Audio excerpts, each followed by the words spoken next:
I hate Gen 5. The designs are so unoriginal. But the plot is so good, right? Who cares about the plot?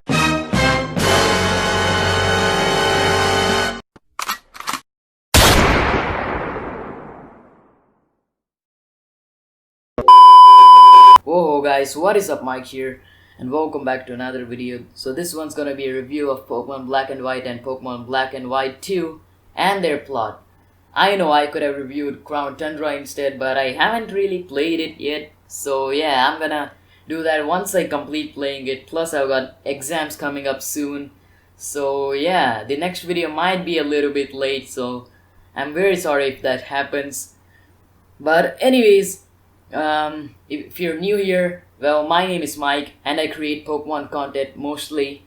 So yeah, be sure to subscribe and ring the bell icon to never miss a video. Also, be sure to hit the like button on this video if you enjoyed it. But without any further ado, let's get started. So yeah, Gen 5, unlike the other Pokemon games, actually had a good plot. So they're traditionally unpopular, but definitely awesome. And I definitely recommend everybody to play these games.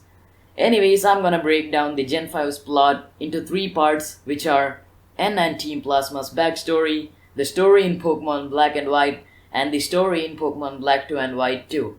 So, let's go. So this is N's backstory.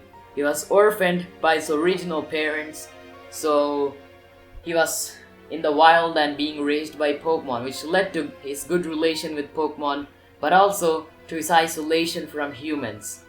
Then one day, Getsis came over to him, claiming to be his father, and decided to raise him to achieve Getsis' goals. Basically, the liberation of Pokemon, the whole Team Plasma thing. So yeah, he decided to raise N to achieve his goals, and yeah, that's basically how N grew up to be the king of Team Plasma. So this is the basic backstory of N and Team Plasma. Now it's time for the story of Pokemon Black and White. So the player starts off with his or her journey along with the nerd Sharon and the clumsy girl Bianca. The player gets to fight both the rivals after choosing the starter as a gift from Professor Juniper, and they also get to destroy the player's room. Bianca's dad doesn't let her go on a journey, #expose him, but she manages to escape with the player. Then the 3 of them meet Professor Juniper and get the Pokédex and the Pokeballs. Also in this game, your mom, the professor, and the gym leaders actually have better roles and aren't just like talk to them, battle them, and never see them again. Then you meet your mysterious rival N, who seems to be a friendly person until he tells you that he in fact is the king of Team Plasma. Then the player continues on his or her journey, beating up some gym leaders and Team Plasma. But in Dragon Spiral Tower, you notice that N actually catches a Reshiram or Zekrom depending on the game. Then the player gets access to the Lightstone or Darkstone. Then the player clears through everything else, and on defeating the Elite Four, does not get to battle Alder. Because surprise surprise, N has already defeated Alder and attaches his castle to the Pokemon League building. Then the player goes through N's castle and finds N at the end of the castle. And N wants to separate worlds for humans and Pokemon with the help of Zekrom or Reshiram. Then the player's Lightstone or Darkstone reacts and turns into a Reshiram or Zekrom depending on the game, and N urges the player to catch it and battle it. So after defeating him, well, Getsis comes out of nowhere and tells the player about how he was using N to achieve his goals.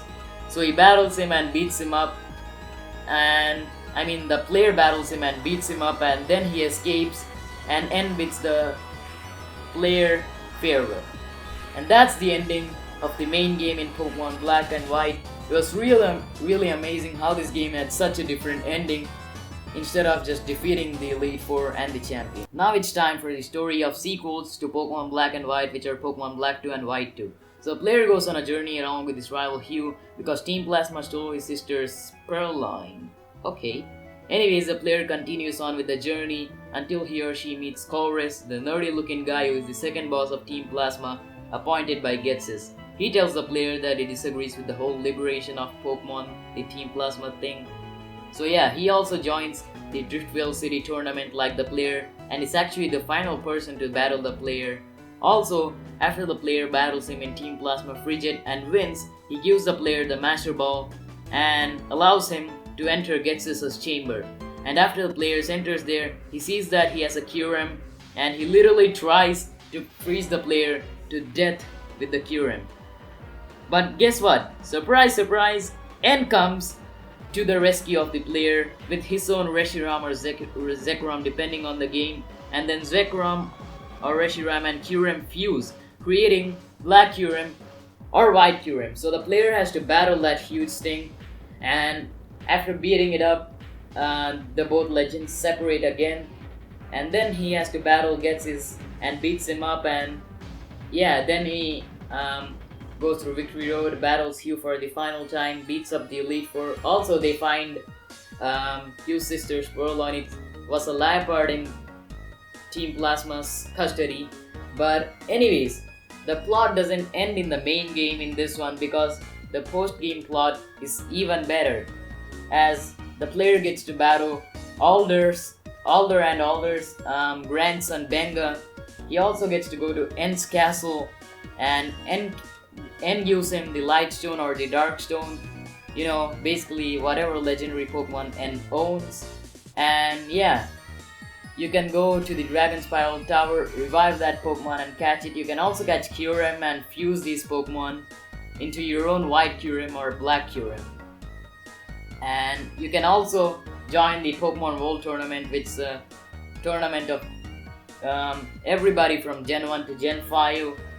So yeah, you can also rematch the Elite Four and the champion, and Cynthia as well.